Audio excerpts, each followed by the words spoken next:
day for Kongdoo Monster. Yep, every single match from now on is important. This was going to be probably the easiest of the lot. So Kongdoo Monster, they need to win this one. Back on the red side as we hop back into Champion Select. See with the MVP, run it back the same way that they did last time. With the Barris ban, that is exactly the case. Sion ban seems likely as Kongdoo have banned it on blue and red side so far, and goodbye Sion. There it is. That was the free one there. Yep. I mean, you're a prophet normally, but that one was very free. I mean, it's not really profits when it gets to game 3 if you're just going to run it back and you think about changes in the draft that might be made. Well, Talia, no, that's not going to be a change from MVP. The Caitlyn priority is something that I think MVP have allowed to be given to Kongdoo too many times. I feel like the Caitlyn has won lane all 3 times as expected, but Tristana value has been for, what, a brief window in game 1 and then not really at all in game 2, so I'd like to see less of the Tristana priority, given the Caitlyn has done so much good things beside a Kongdoo Monster, and we continue on with a complete replay. So if you're asking live or replay, so far replay for game 3. Yeah, pretty much a replay. But now we change. Ryze is banned on blue side. There was a Gnar ban in game 1, a big favorite of Roach. Things start to shift. Yep, Azir could now be a consideration if Kongdoo want to target that one of Ian. The Syndra didn't work at all, even though Ian so incredibly comfortable on that champion, despite not playing it so far this season until last game. Would be the Olaf that they'd lock in if it was going to be a runner back, but no, they are changing to the Azir. Let's see if Beyond jumps onto Olaf, which has been very high priority for every jungler, and Raze had a great game on it. Not long ago, they decide they don't want to go for the early power. They're going to take the Sejuani, who has the ability to disengage the Olaf better than most of the tank champion pool. So happy to give up Skarner, of course, because Sejuani has a nice matchup into Skarner as well. See if that means Olaf for the side of Raze, who, again, it was a loss on the Olaf, but he looked good on the pick, and they played around the aggression pretty well. They don't need to lock it in here if they don't want to. They can save it until after Edge. So, well, actually, save it for Edge's pick. Could get something else a little bit more coveted if potentially they want steal away Problem with support. doing that is that then you might be put in a scenario where the enemy locks in a mid laner and says you either answer with a mid laner now or you don't get one. You know? Yeah, true. So I think it's smarter to just take it at the pick. So Raze picks the Olaf for himself. Zyra Khan finally hits the rift. So no more of this Tristana nonsense for the side of MVP. They decide to go Zyra Khan.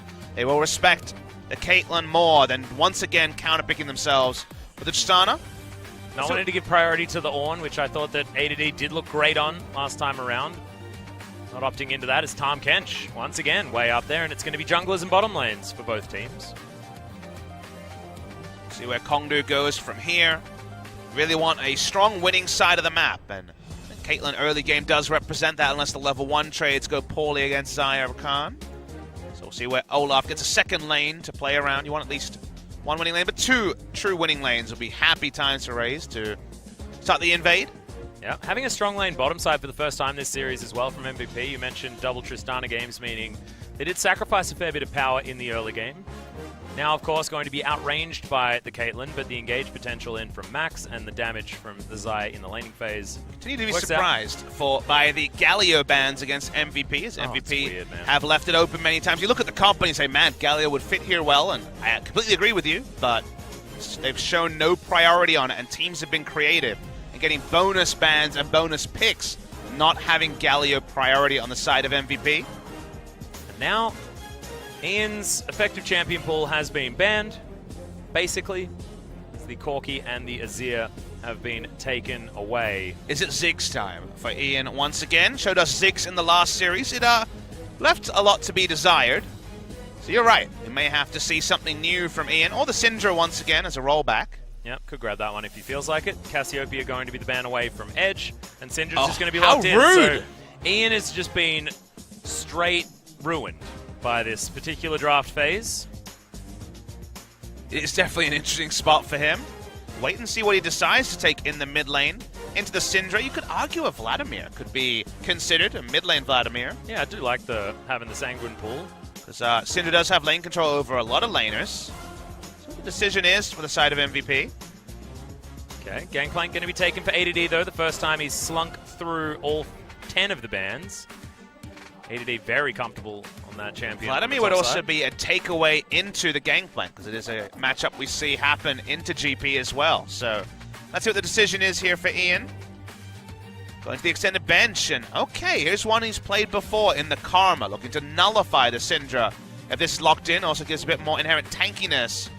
This does mean that the Karma has to bridge 2 hyper-scaling champions. Xayah really wants 3 items, 2 and a Zeke's Convergence maybe can make it happen. Yep. Gangplank all about the later items, so if you get focused as Ian, if you see multiple ganks through mid lane, the Karma doesn't act as a bridge, and the team comp falls apart in some ways, so element risk there in the Karma. Looking for Kongdoo to finally answer with a top laner.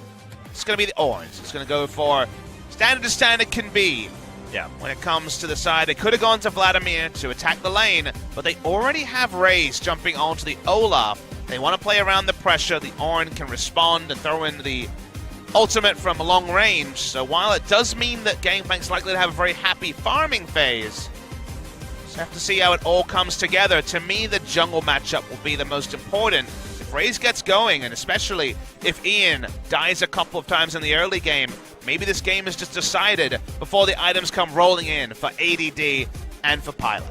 Yeah, and also, are we going to see the same kind of Karma that we saw out of Crown? I mean, KSV played around a Karma composition absolutely beautifully earlier on in the week, taking down KT with it game number 3. That was with a Varus. It was a different circumstance, but are they going to be able to get around Pilot the same way? And of course, we have the counter example of when Kuzan played for the Rocks Tigers and just was chain-focused by the enemy team, was taken down multiple times.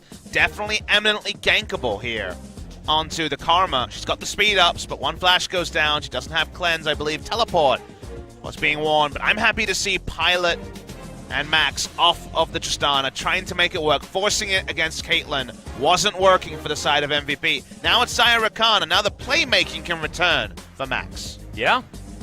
So a few options now being handed over. Max has had a great series so far. We saw there's death sentences in game number 2 really working out, trying to claw them back in to the series, and almost did at the very end there. Now game 3 rolling around. We don't know who's going to be able to take it, whether we're going to be playing handball once again, but I'm excited. We have no idea what to expect. Let's get into game 3.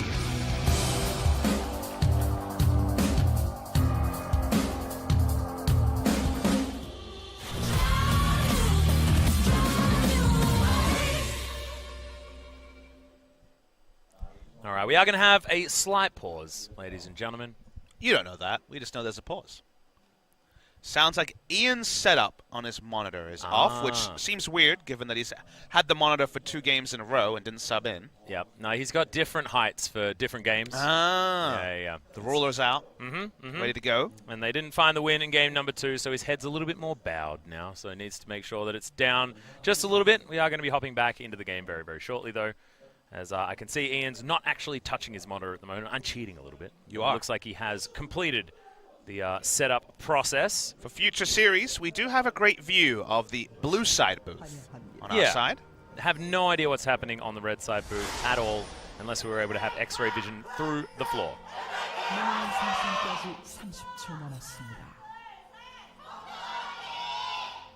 See, this is a great experience for me because it's always loud enough to get over my voice if I happen to accidentally talk over the MVP lead. And there's a Kongdoo Monster superfan. Roach, Raze, Edge, Soul, and Secret.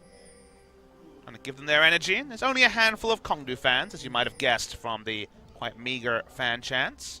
But they are loyal, and they are hoping to see Kongdoo pick up their 3rd match win of the season. Well, ADD wanted a Kleptomancy proc, but doesn't get one onto Edge. He wanders his way up the lane.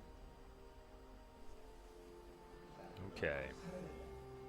What's going to happen this time? Just not sure. We have no idea. We try and predict these things. I feel like if we ran down all the things that happened this series, it would feel action-packed because it's been just the most steals, we've seen kills, we've seen everything in the series, but it's kind of been without the rhyme and rhythm we usually follow in the LCK, where we try to talk about controlled aggression and the macro. Everything's a little bit off, which I guess shouldn't be a big surprise in 8th versus 10th place. In this game, because of the draft of the Ornn, pretty long leash for ADD to hit those item timings a bit earlier. Roach has gone for the grass. There is still aggressive trades, even though there isn't an ignite like we see in other series. As Ian decides to very early roam to kill a blast plant. Yeah, nice work. Grabs that blast cone. Of course, does stuff up the jungle potentially if Raze is going for a level 2 gank. Means he can't use it to get over to the blue. Instead, actually, he is going to go over towards it. And he puts the question mark ping of, wait, yeah, where's my blast plant at? Did they actually remove that one too? Like, what's going on, guys? It does actually delay the speed of the Olaf a little bit, so very amusing little play there. Genius. See whether Beyond's going to be able to capitalize on it. W8D setting up his barrels. We have an unsealed spellbook onto Ian. Does have the ultimate hat for even lower cooldown on Mantra and everything else. Pretty standard for the Karma. Yeah, it's pretty funny actually going for ultimate hat when you don't necessarily have an ultimate per se. Now, one small thing to mention is that because he's gone for the free boots, does mean Merc Treads won't be as fast against a Syndra, and it's a pretty core rush for basically any mid laner against Syndra. So it might be a little bit more latitude for Raze to find a gank through mid lane. Usually Olaf doesn't want to gank mid lane, it's too short a lane and you can't just spam axes and catch people up in a long lane. But you see free boots being there, or you see the lack of boots purchase early, and maybe that chance happens as Raze spots a ward. Nice early ward, because we've seen level 4 solos of Drakes in previous games with Olaf, so Umti was the Olaf in question that time around. Yeah, it's cute play so far for MVP, just trying to make sure that Raze isn't exactly where he wants to be. He's going to discover Beyond, I believe. It's Beyond. Oh, he's just going to face check. This could be a disaster. Double buffs. But nice, he's going to be able to block. Yeah, no Arctic Assault to try and get him out, as there's Permafrost, actually. So Raze, no Ragnarok yet. Just going to soften up the Sejuani. Some blue pings from the side of MVP, so it's not entirely unexpected. And like we mentioned, Sejuani is more maneuverable than others and has the ability to just turn around and put a single stun on Pre-6 and not to be taken down by the Olaf. But good to see once again Raze and his commitment to the counter jungling on the Olaf. Yeah, and Raze actually going back, grabbing boots very, very early. You know that Raze has looked his best when he's able to get around the map and get ganks happening in the early minutes of the game. So now with that Predator available, be able to do so. Sol, oh, so much pressure from Pilot there. Even gets the snare. If Roach is able to freeze the wave topside, actually Gangplank gets stuffed by the Olaf very easily because very low value on the single cleanse effect of the oranges to the axe spam coming through from the Olaf, so you can run down a Gangplank very easily. But for now, just being pushed in, very standard Gangplank things. Yeah, ADD should be able to set up a pretty high value barrel for these caster creeps as well.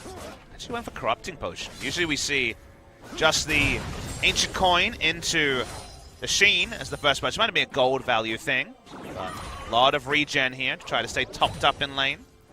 Yeah. And I have a feeling it's not really too much of a worry what he's going to build early on. Wants to be able to get to that Trinity Force whichever way he can, and Roach should have control of that lane regardless. Been wondering about the Ancient Coin instead of what we've seen before, the Relic Shield. Both of the choices are about the Bandit passive on patch 8.4. It's patched out on the live servers in case you're wondering. But the reason why Ancient Coin over the Relic Shield is not necessarily the Relic Shield nerfs so much as the mana cost nerfs. I mean, the mana pickups when you get the mana pickups instead of the coins coming out from the Ancient Coin. You actually feel good about getting that extra 10, 15 mana in the early game, keeping your mana refresh. So that's why the swing has happened towards Ancient Coin over the old Relic Shield. And not to mention it goes up to 5% movement speed as well. Yep. You can grab for yourself. 10% if you actually upgrade it to the Nomad's Medallion as well. And you usually do see the upgrade in this new No Tracker's Knife meta because then you have your own mini Sight Stone, you can take a sweeper, and you get extra vision on the map that the enemy's not able to. So this is going to be patched out. We won't have this backup way to get extra vision on patch 8.5, but on 8.4 is definitely a good strategy. Yeah, it's a cute way to figure it out. So we've got pings coming in. Beyond, Predator is going to come down onto Raze, but I think they're going to be able to find too much more. Actually, Raze out of the page just a little, as Edge possibly could have locked down Ian for enough time to get a few axes. Well, you can see there's an adjustment of build coming through from Ian compared to what Crown was running most recently. We're expecting Archangels into something like the Athenes. That was the choice coming through from Crown. Yeah, well, you actually had a very supportive build coming from Crown as Beyond turns up on the bottom side, lands the ultimate as well. They're going for Secret, who flashes immediately, and Max gets the knock up. Pilot's going to be there, but it's Max that grabs the kill. Kongdoo Monster now turning up. A cannon barrage is in there. Heal's going to keep Pilot alive so that the ultimate isn't going to register from Engine. Now Kongdoo Monster on the run. It's a nice first blood and well executed from MVP. And using the ultimate from AD really smartly as well, got them the kill they were looking for. Them snowballing as well. Kill goes over to Max, so not exactly ideal in terms of distribution. But for a team that's really about hitting the spikes on top and bot lane, picking up early gold, getting them closer and closer to a couple of items on the Xayah especially, is good news for MVP. Yeah, goes back, gets boots and a BF sword here as well. Pilot will be able to make up some of this CS gap that is in there, but 22 is not going to be this minion wave's worth of creeps. So Soul this time actually having a lot of control over the minion wave. Been impressed by Pilot's ability on the Tristana to stay relatively close. But this time around, Pilot has been falling behind when it comes to the farm. But this is just another case of MVP not being willing to first pick or ban away the Caitlyn. And like you say, it's a very nice early CSing. Coming through from Soul, who used to be the crown jewel of Kongdoo Monster, but you would say it's had a bit more of a lane season. Third time around in the LCK. Feels like Edge has picked up a bit of that star power. Do agree. And the early season was all about Raze and his creative jungling parts. Fortunately, towards the end of the season, there just hasn't been much good to say No. about Kongdoo.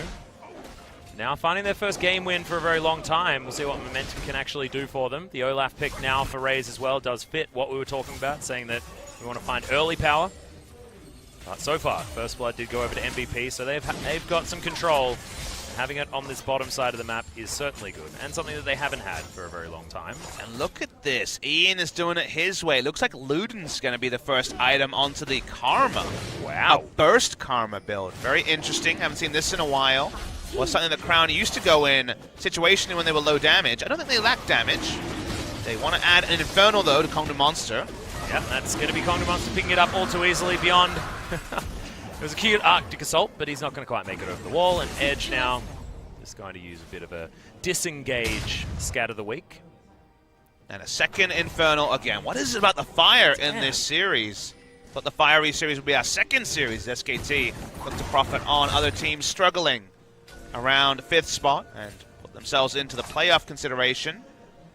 Here in this lower table clash where Kongdoo Monster is desperate to stave off relegation for another day, and MVP still has an outside chance of the playoffs. We've had the Infernals, we've had some weird and wonderful games. We have. Probably the broadcast-friendly way of talking about them. They have been exciting. That's true. There is no debating that. They've been exciting games, even if, you know, the level of play strategically has not necessarily been the toppest of notch. Raze back top lane, just as his top laner gets back into lane. Expecting there to be a ward that they know is not there. There's a control ward down, and it's all in time. Whoa. Flash was actually used from ADD, but the Brittle, it's on top, and he's just going to die. Raze smacks him with an axe all too easily. That was really confusing interaction with the Flash, but worked out for Kongdoo Monster real nicely. Yeah, the Flash is on the corner of our screen, so he missed how he couldn't sidestep.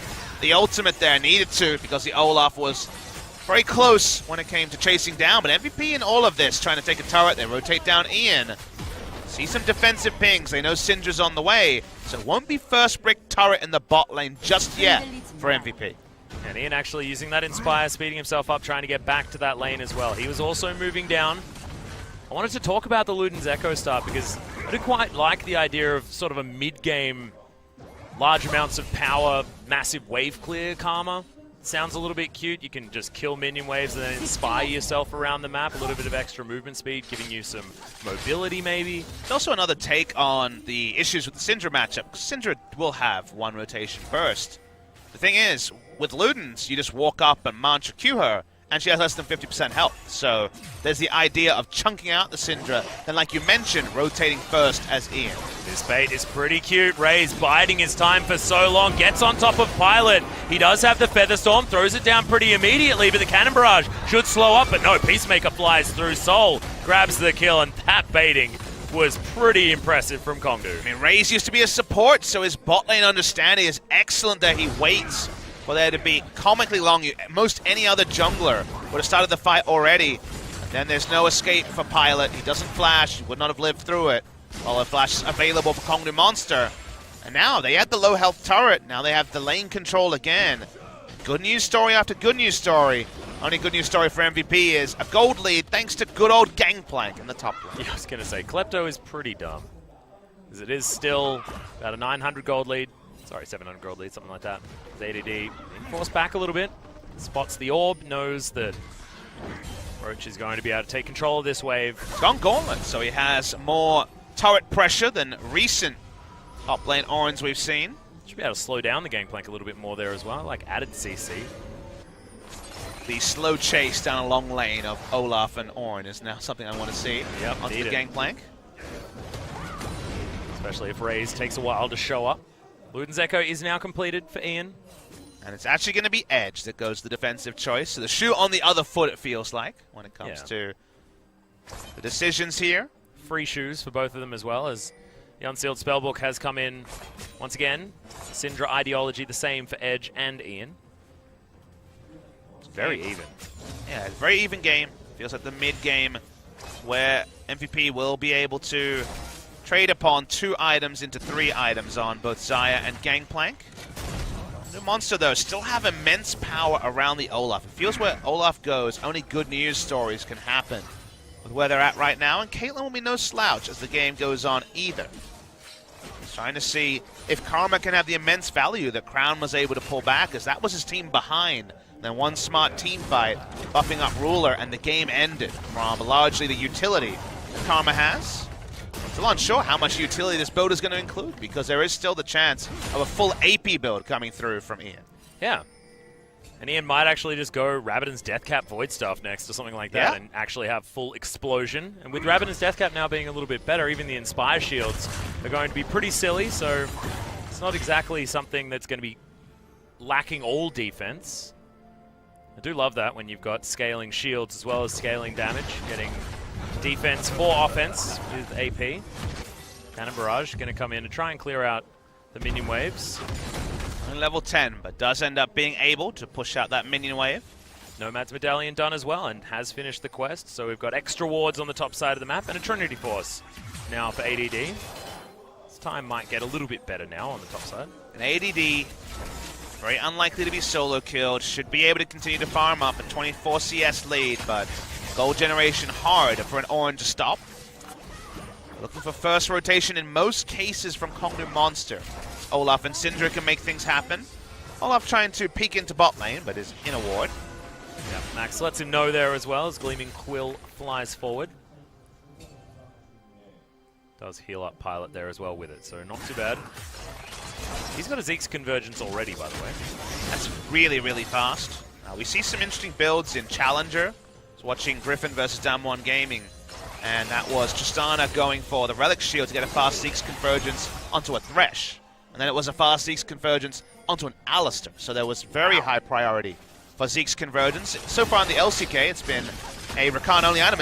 Speaking of Rakan, could just almost have died there. That was pretty silly. We're used to seeing Caitlyn doing a gigantic amount of damage because it's been late game Caitlyn. Now at 15.5 minutes, thankfully, no crits to be right down on the face of Max all too often. Coming later, Atlas, that's for sure. Second Infernal Infernal. Drake, yeah, number 2 being taken. Teleport from MVP is Everyone's invested. coming. Yeah, Max turns up with it as well. They pick up the aggro, but Kongdoo Monster still setting themselves up. Roach has got a teleport, actually coming from base here as well, so he'll have full health and a bunch of mana. Call of the Forge God should be there, but that's going to be the Dragon going over MVP. They even things out there. There's a flash from Ian. He's just going to die. Massive health bar missing, though, as we've got Pilot doing so much damage. Edge survives somehow. No idea why. Cannon Barrage in the wrong place, and Raze, he's going to freely go back as well. In an instant, so many things happened. Raze was unlucky because the Dragon re-leashed as he went to smite, so his smite was off. It became an easy smite for Beyond as a secondary smite. So the answering Inferno goes the way of MVP. With Ian dying first, you would think the utility is gone. This would be a one fight for Kongdoo Monster, but the health trade was immense between the two. Ends up being a kill for the side of MVP. and the Drake, and nothing for Kongdoo Monster. Yeah, really sad. Sorry, a kill in exchange for a Drake. Yeah. Overall. So I think it's, you'd probably still be okay as Kongdoo if they can actually get around the map and start pushing their advantages further. You can see Pilot was able to do so much damage though. Ian, I mean, the Karma pick, not exactly known for controlling a team fight a lot, but he had extra damage with his Luden's Echo. Merc Treads are done. Fiendish Codex now has been picked up, so we'll see what he turns that into. Still a few options what he wants to go with. 2 items are coming very, very soon for the Caitlyn after the 2 kills have now been picked up. Wow, you're exactly right about Edge getting chunked down to about half with each of these mantra Qs.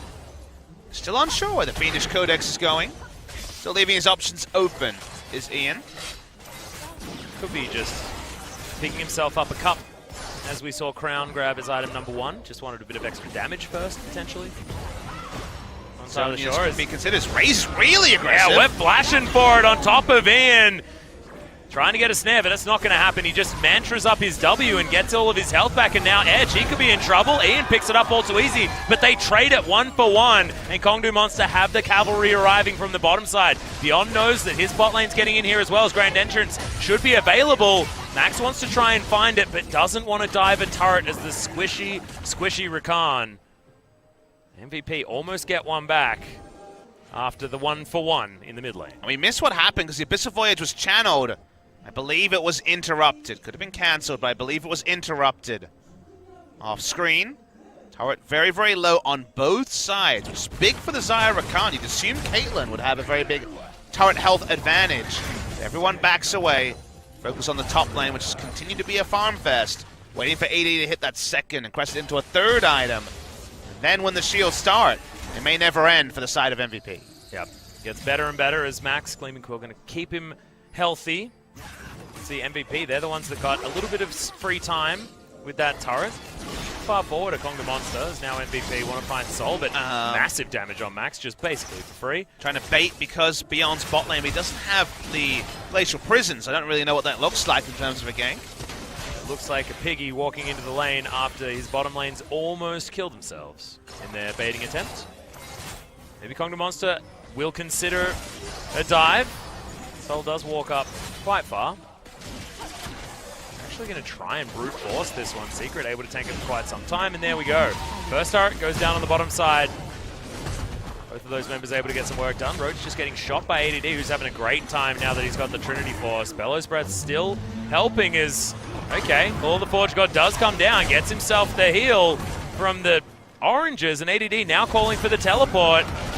Cannon Barrage in, he held on that for a long time. Quickness comes down, the knockup's there. No more Ram to be thrown at either of these guys, and there it is, ADD grabbing the kill. A nice baiting there, no Ignite to finish off the kill, so he understood there was going to be more orange solo kills on the top side. Ian was roaming up, he can cancel that and come mid lane. He's one of blasting ones, who knows where he's going with this item build. Yeah, I'm perplexed. Well, we'll see. Just stay tuned, guys, for what Ian's going to be piecing together. Might have been an extra 10% CDR into a Void Star, maybe.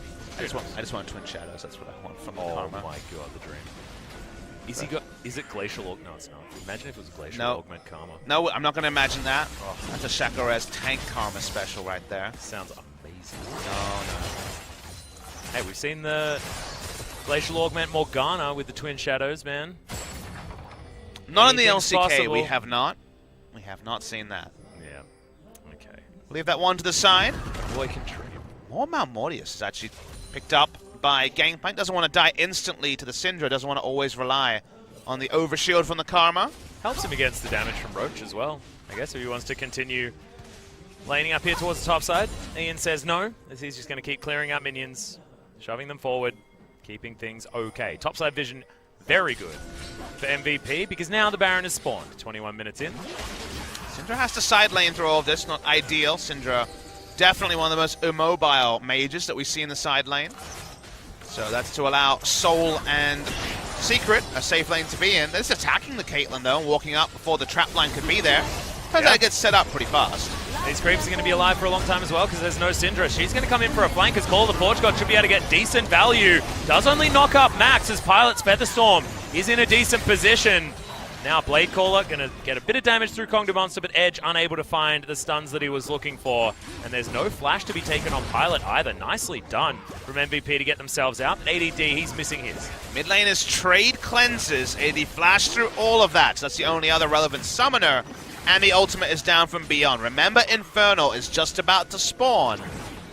We do not want to give this one up. Third Infernal of the game. We've had 3 Infernals 2 games in a row. Yeah. It's a fiery day. Soul, half health, Secret.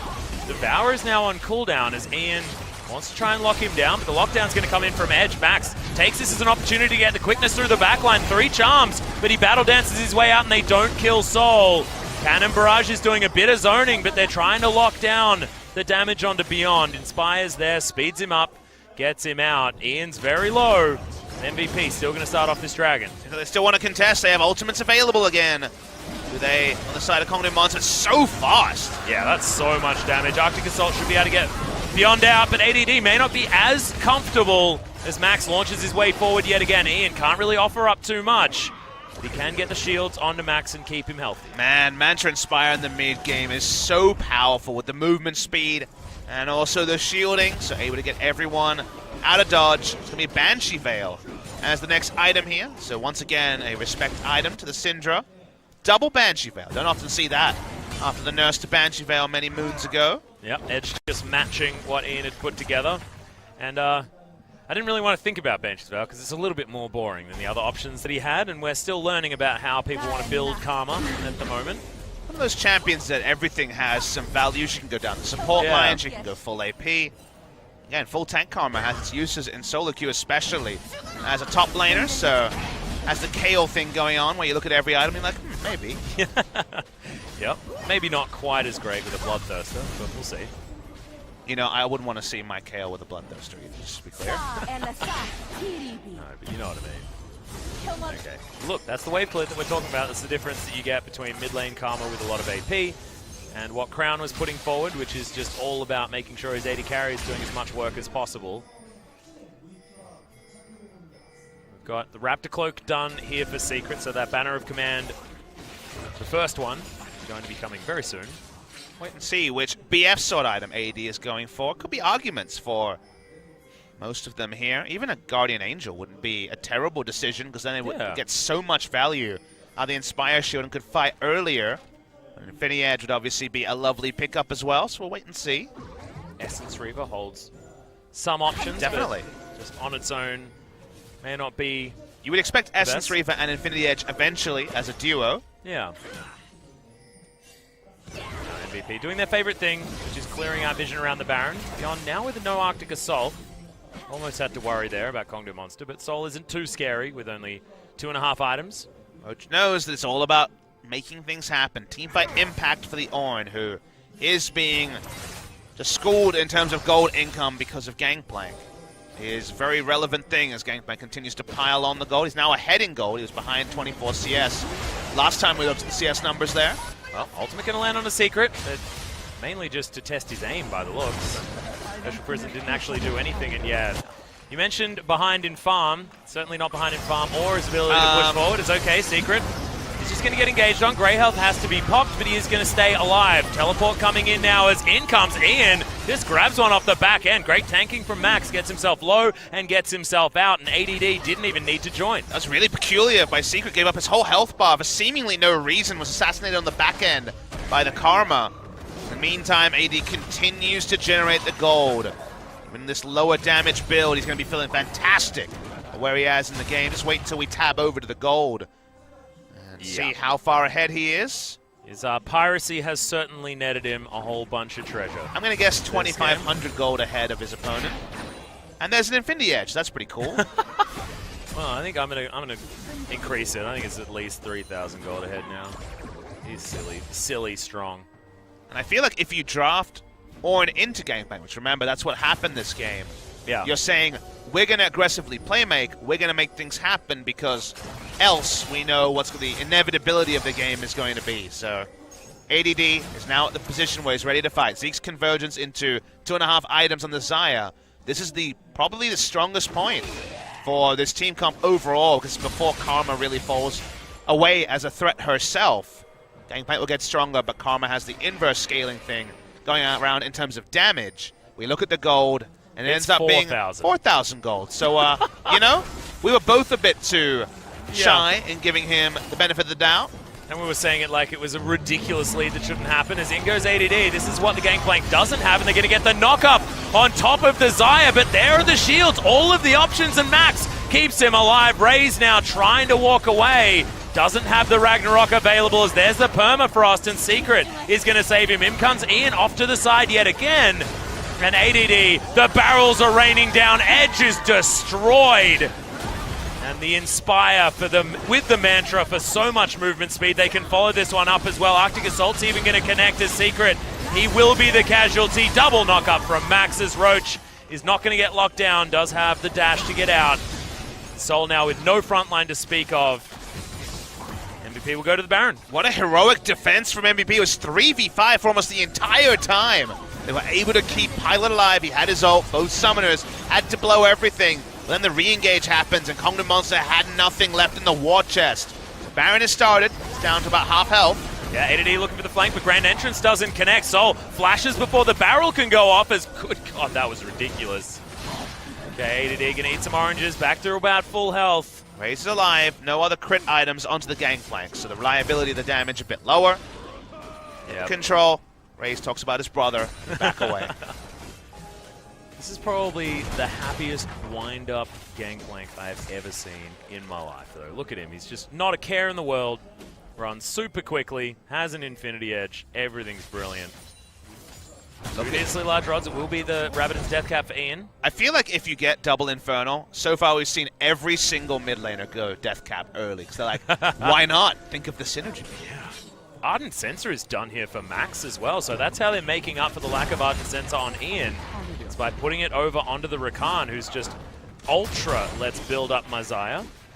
That's a lot of love right there. And it's a big improvement on the Tristana games that have been largely misses for Pilot in this series. The Tristana takeaways into Caitlyn's have not worked, but the Xayah Rakan playmaking is opened up for Max, who was a bit more stilted in game 1 and 2. A bit of treat to watch. And this double supportive items, we call it like the stay-at-home dad Rakan build or something like that. Is that the new skin that Riot's going to release? Yeah, it's where he's just making sure that Pilot can go and make the he bacon. He starts channeling the recall and says something about coming to like look after the kids or something. Yeah, exactly. It's like, I gotta go home. It's okay, babe, dinner at 8. And she's like, I'll be there as she joins. That's amazing. Oh, it's so good. We have so many great ideas. Some of them get recognized. Okay, well, MVP still looking to try and set themselves up for this Baron. ADD, I believe, looking for a Phantom Dancer is his 4th major item. That'll be really scary. Cooldown reduction, maxed out already. The Infinity Edge and the Trinity Force. Yeah, this is, again, really powerful. Sorry, no, it doesn't have the Essence Ruby yet. I'm being a bit silly. Things are looking great. Double Infinity Edge. Amps of the Zeke's Convergence, and the fact that they get multiple value out of the Ardent Sensor, so even the Gangplank could do with some attack speed. Things are looking good. Oh yeah. How can Kongdoo Monster find the pick? Their comp is set up to do. The Syndra are going to be in a great position of power. A lot of it was about takeaway, and you have to say that Ian had one more trick up his sleeve, and so far the Karma has fit the game really well.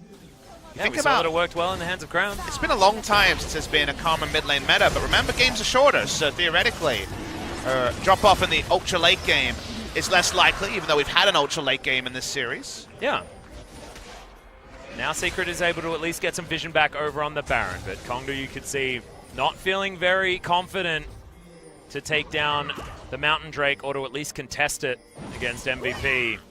Remember, this is do or die for Kongdoo. They've got to be making the decisions to try and get themselves a victory, but they're just bleeding objective after objective. The disaster is they need Ornn to start a fight, but Ornn also needs to answer the Gangplank, and he can't do that very well, but he's the only person set up to do so. So when it comes to lane assignment, there's kind of only bad news for the side of Kongdoo Monster.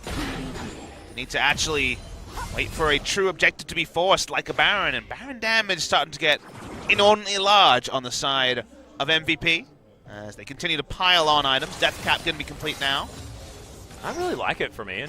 There's so much very fast wave clear. As Rabbiton's Death Cap, yeah, is complete. Because Pilot's also got a lot of wave clear. They just create minion wave control very, very quickly and then can move to their favorite thing, which is milling about the Baron. But if someone ever goes down and has some time with the minion wave, they've even got access to triple teleport if they want it. And the max AP build is also going to be the max shield strength on a full team, but in this game, relevant for a single person. If Edge goes for the Unleashed Power, they have an answer. Looking at the gold, and it's getting disgusting now. Oh, God. Okay, close to the old 6,000 He's gold almost lead. a Tom Kench ahead. He'll probably get to be a Tom Kench ahead in gold. Yeah, he's more than double the Tom Kench as well. And of course, supports don't make a lot of money, but that's still stupid. 2.5 minutes into this game, and he's got a Phantom Dancer. That's a full build if he wants to keep his Nomad's Medallion. No worries. If only Talisman of Ascension still existed. But it doesn't. Here's ADD, the raid boss himself on the screen, walking up. No Flame Horizon yet, but who knows, that might still happen. Yeah, being able to kill minions isn't even all that relevant. Just needs to make sure that he's using his barrels to do so whenever he does. A bunch of work.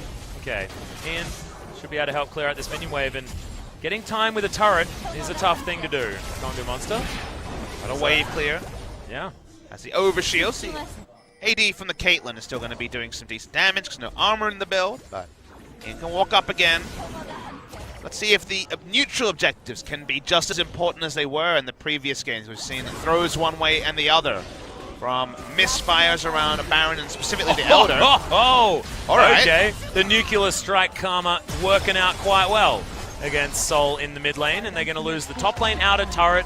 MVP playing this Baron game so slowly but surely. It's winning the game because the inner turret was taken on the bottom side, then outer casually grabbed on the top side. Speaking of casual. Yeah, this is so much damage available as well as ADD off to the side. They are going to see exactly what's going on. In goes Max, but that's going to get it over the top. That one was close as the flash from Raze almost gets him in there, but no opportunity to smite. And it comes in from beyond. That was definitely a 50-50 though, and not as clean as MVP would have wanted. It definitely almost undid 33 minutes of good work with the Baron take because they thought they could interrupt, but it's the Olaf with Flash. He's going to get into the pit one way or the other.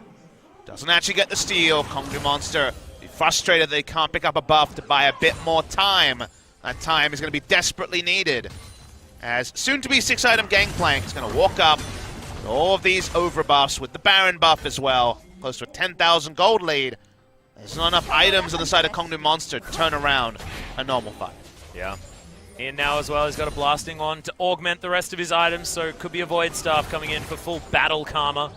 And as we saw, you land a Mantrid Q onto Sol. I think once he's got that, it's going to be a problem. It's called the Forge God. Not going to find Ian. Inspire gives you so much movement speed. It's so silly. He also has a Banshee Veil, and the other person there was beyond on the Sejuani, so not really sure that was supposed to do, and now it's another cooldown they don't have to respect as they push forward. Yeah, a little bit overly excited as Pilot. He's getting sped up. Thrown in here. Trapline is down.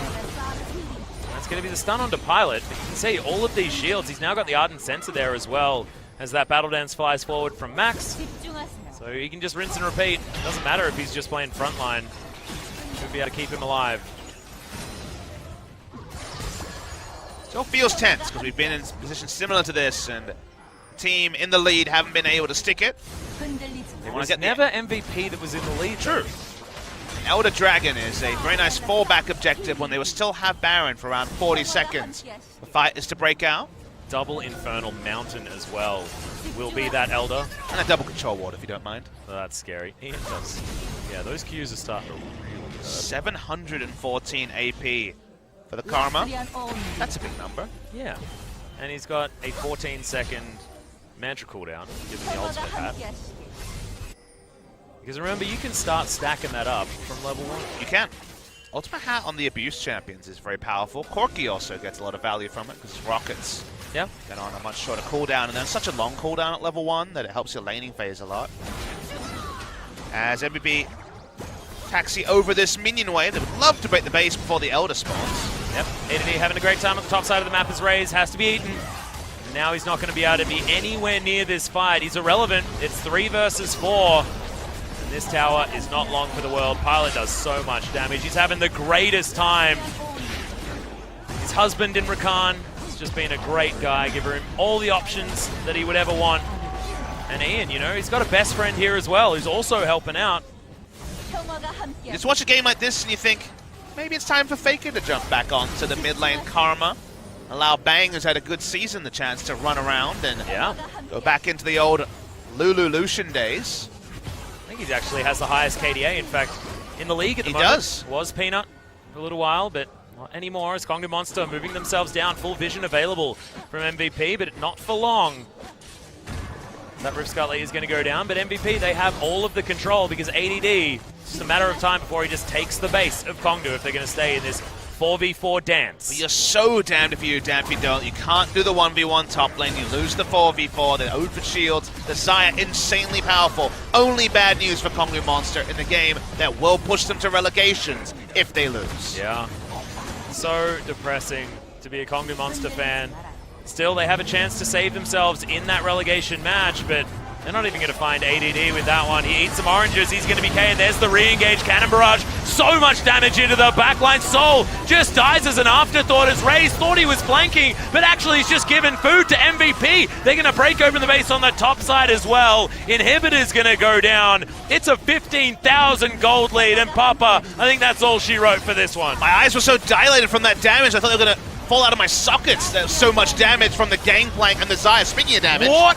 Okay, yeah. Yet again, another option, and this should be the ace as Roach. He's trying to walk away, he's pretending to be a tank, but let's be real, he isn't one of those. The last Nexus turret goes down, and Pilot will have a very quick job to do on this Nexus. MVP, they managed to take down Kongdoo in the end. And they make the one adjustment of stopping the Tristana priority, going Xayah and Rakan, and it was business as normal. That's the MVP performance we're looking for 2 games. Felt like history was no longer going to be relevant in this series because MVP had been so wayward in the early game. If you look at time spent in a lead or in control of games, it felt like Kongdoo Monster were closing in on an hour's worth of play in the lead. But then in this game, MVP from the start, they stick the landing, they reinforce the bot lane, play around Pilot, who has been one of their big good news stories in the second round robin, and well-deserving victory for MVP guarantees Kongdoo Monster the relegation playoff that so far they've never been able to survive. Yep, and the one strategy that Kongdoo went for, which was pinch the Ian,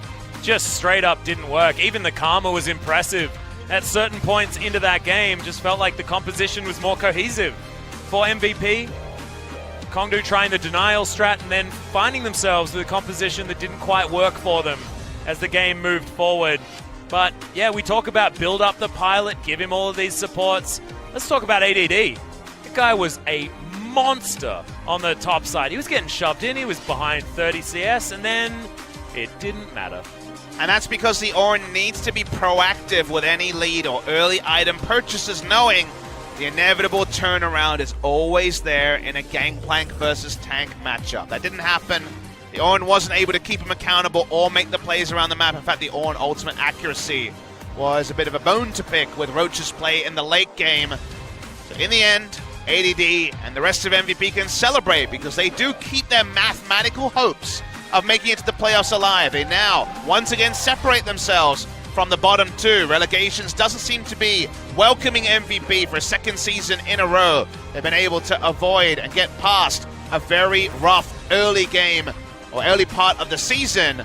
And MVP push on, fruitful and hopeful of what can happen in the rest of these 2 weeks. Yep, it's going to be impossible for them to go up against lesser opposition, though, given Kongdoo Monster's current standing. It's yet another match in a row that they haven't found a win. I mean, you can talk about the fact that they won a game, but with 10 match losses in a row before this, it's just a disaster. And there's ADD's damage. 30k. Game didn't even go that long. It's the shortest one that we've had so far in this series, 38 minutes. Man, the barrels were ripping through Roach. And if you told me that was gold earned, I'd believe you as well at 29,000.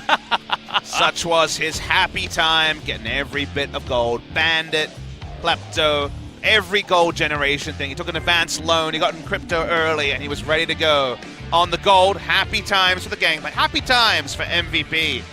It's been nice to see this team, who's always had a good fan group in Korea and also around the world because they have stuck around to their identity. They've got those left of center champion pools as well. They pick up the victory, a clean one finally, in Game 3 after a couple of wayward games, and we'll see who the MVP will be for this final game. Yeah, still a few options here, but it will be ADD up towards the top side of the map. Held on just right, and then was a driving force. The happiest Gangplank ever after those 3 items came in, and so well deserved, because he's got on the Gangplank and had great performances in games that they've lost. Even this time, finally, is okay. Even at the Gathering Storm, maybe he's unhappy didn't hit 1,000 AD in this game. But ADD had a great performance on the GP. A bit too easy for me. Again, it should have been a bit more pressure from the Orin. They weren't able to get that. And even the Cannon Barrage in the early game gave them some good options. Yeah. I felt like this was where Kongdoo Monster were focusing on the bottom side, once again trying to get Soul ahead. When, like you say, meant that they sacrificed the Ornn to just let the GP scale up.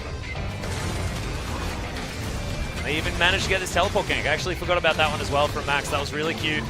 Gave ADD even more power. I swear they were 3v5. Surely you can kill Pilot, but no. He lives with all the extra shields. They zone out with the Gangplank ultimate there, and then Karma and GP come in. Clean up a couple of kills as well. Nowhere for Edge to go. And then, by the end, of course, it was the sheer gold lead. Nice sidestep from ADD into the turret there. And then the damage I mentioned, it was huge. Just bonkers. No better way to describe it. I think Soul went down whilst he was being devoured by his friend as well. That was just too much. And Raze, I mean, that would be flank timing if the game was even. But that was actually just run in and give his life to the opponent timing at that particular point. So it's going to be ADD. And now it's going to be interview time as well. It's not many times that we actually get to have a chat with MVP, but it's been more recently. So let's hand it over to Joel to get some translation. Thank you very much, guys. This is Joel with your interview translation for today. We're here with Team MVP with not many games left remaining. They really needed this win, and they do get it in a 2-1 fashion against Kongdoo Monster. And we're going to be here with one of the most valuable players of this team for the series for the interview. The yelling is quite out the levels, and sure, that means a lot to you guys. Pilot, you have had a really strong struggle throughout the series. How do you feel about the game? Today was really important for us, and if we lost this one, then relegation could have actually been an option for us, and just getting to sleep yesterday was kind of a struggle in itself, and we're really happy that we got the win today.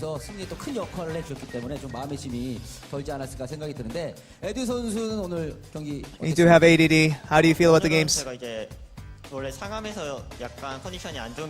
always kind of had this disbelief when I played in OGN. I always don't have the best of games, but I feel like today was kind of the day that it really got rid of all of that misbelief about what OGN means to me.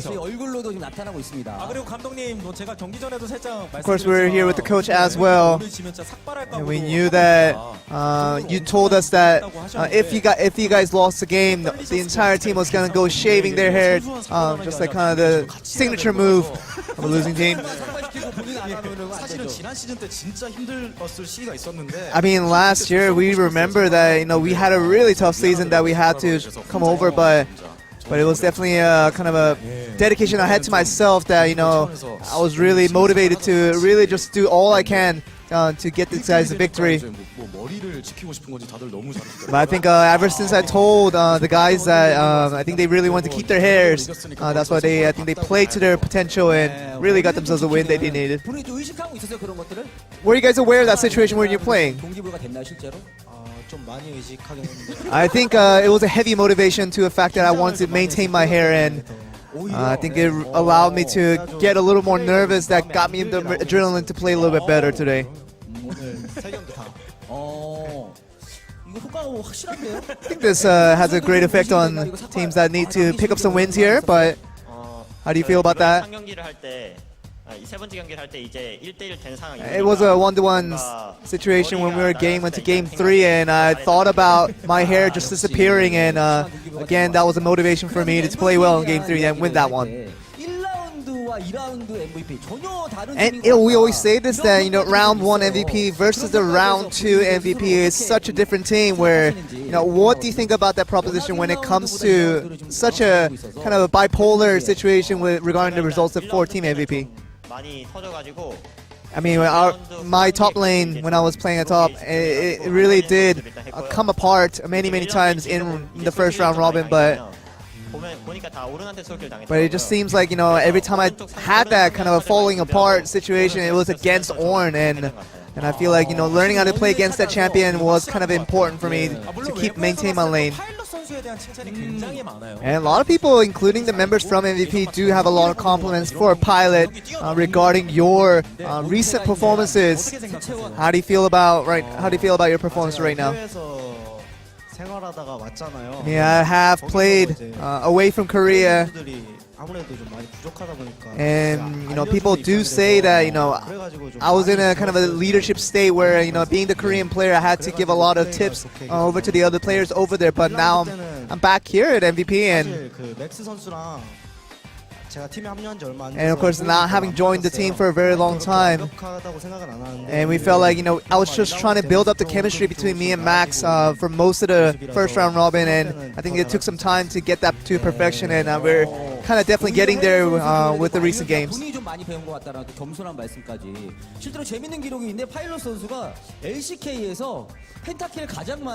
And we also have a statistic that you, Pilot, have the most pentakills in the LCK history.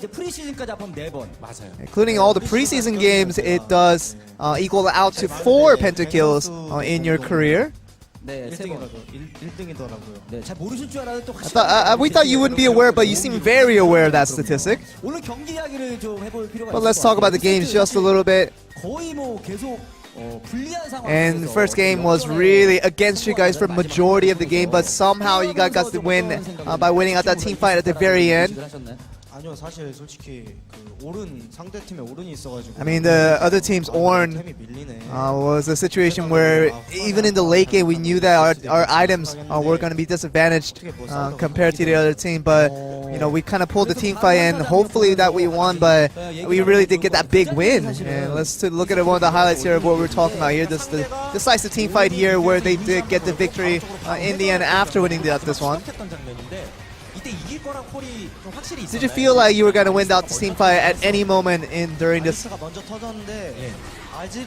Alistar did go down very much, the first champion to go down, but the other teammates held up very well, and you know, I felt like my damage was definitely up there during that time phase, so I just went in a little bit more aggressive.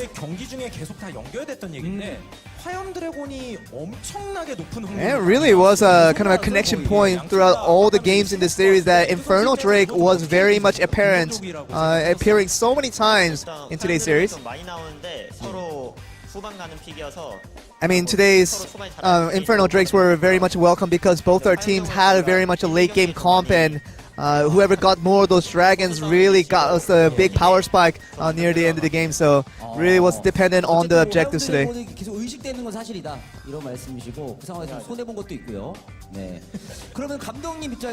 for the coach, after losing out game 2, it seemed like Beyond was pretty expressive in front of camera and how he was trying to express his own opinions.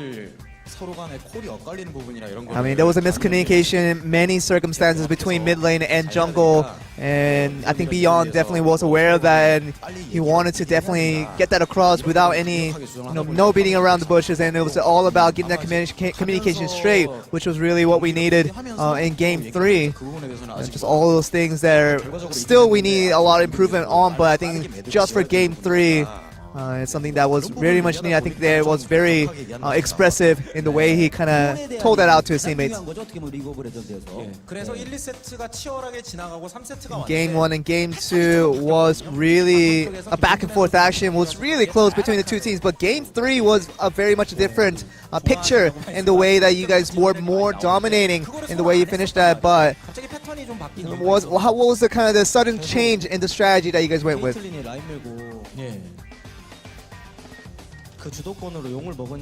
You know, we realized that winning the Caitlyn bot lane and pushing out the lane so much that the Infernal Drake becomes so free was kind of the decision that we were going to go for, and the strategy that we were standing behind. And that was the kind of what got us the kind of the easier win in Game 3 on that one. Of